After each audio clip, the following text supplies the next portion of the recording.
Hey guys, another update from the Funny Farm.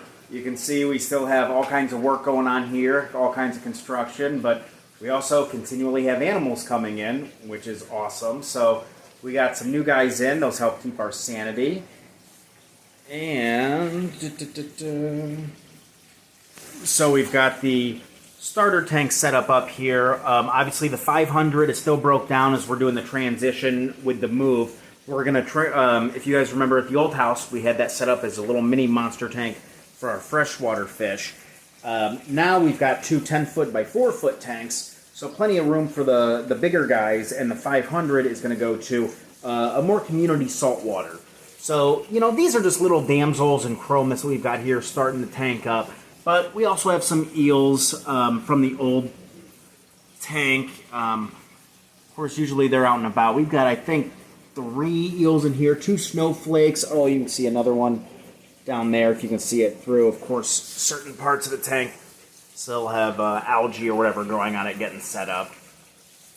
So, getting water mixed up, set up, and we've got these new monsters. You see how close I can get you to checking them out. So, of course, one of my favorites, I've had many of them, the banded cat shark. Love them. And then we've got this bamboo reef shark, which I'm very excited about. So I've got them drip acclimating right now. Now, you can see it looks like a lot going on here. Well, again, that's because this is a temporary transition tank. So this, you can see I still have got media here I set up. Food, it's a cluster around here. But this tank has an overflow system that's all self-contained. So this back wall, you can see almost a third of the tank is nothing but internal sump in this tank. So it's got a huge bioload that I can keep cycling this filter. But then on top of it, just to cover bases, I've got this Sun canister also set up with it. Now I don't have the lid on this tank, so it's a little louder now than usual, and it'll quiet down once everything gets set up. But I figure overfiltration is better than not, plus on constant water changes. This system right now is not set up with a protein skimmer, algae scrubber, or phosphate remover, so we just combat that with a huge amount of biological filtration, mechanical filtration, and water changes, which is worked out great so far. And then when they go in the big tank, which they need to be large enough for, and that needs to be set up and cycled appropriately, we'll have a really nice setup to show you guys. So I'll go ahead and end it here and show you the introduction of the baby sharks to the transition tank. Alright, here's an update on the nursery tank from earlier today. It's 9:15, so I've been slowly drip acclimating. I just emptied water from this shark tank. I've been dripping these guys for about 5 hours now. I really like to slow drip them to get them fully acclimated. So the nursery tank is basically kind of like a community tank, but there's a lot of live rock. I've already explained about the sump and the filtration with the canister. It's really overloaded with biomedia, biofiltration, and then I like to put a lot of small community fish in it. It really helps kickstart, the bioactivity. I've got a lot of crabs, small crabs, snails, things like that. The only things that really kind of over add to the tank are the eels, and then of course the sharks. That's where the water changes come in. So I'm going to get to adding them. You go ahead and take that now. Go ahead and just kind of focus. I'm going to pour the babies in right here slowly. So I'm going to try and get over here.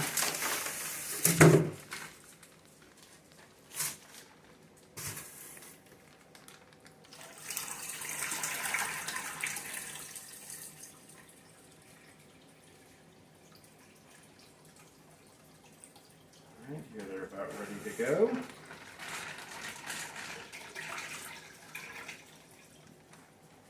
There goes the bamboo and the banded.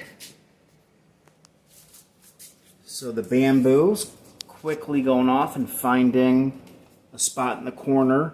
And a lot of times they will go initially away from the live rock, but in dark corners, especially in a tank like this. But they're going to soon find themselves where you're going to have to hunt for them, because they like to bury, they like to hide, especially this young as babies. They'll get more brazen, they'll be out a lot more when they get some size to them and get a little more confidence.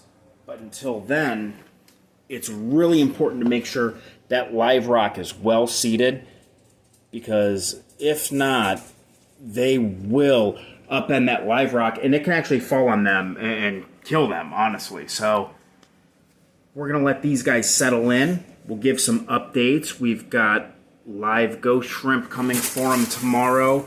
I like to start them off on ghost shrimp just because they seem to really respond to live food. And then you can see one of the snowflakes there. Once you get them established on live food, they'll pretty readily take frozen thawed off of a tong. So we use a lot of fresh shrimp, scallops, squid. Heck, what else? We use crab meat.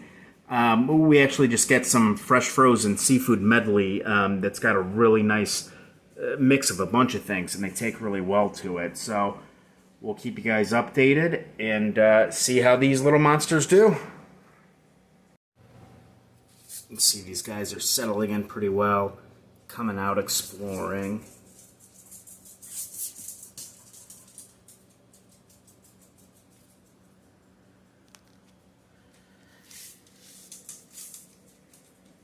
So that's the banded cat. That one's really getting active. And I've actually not even turned the pump on yet in this tank.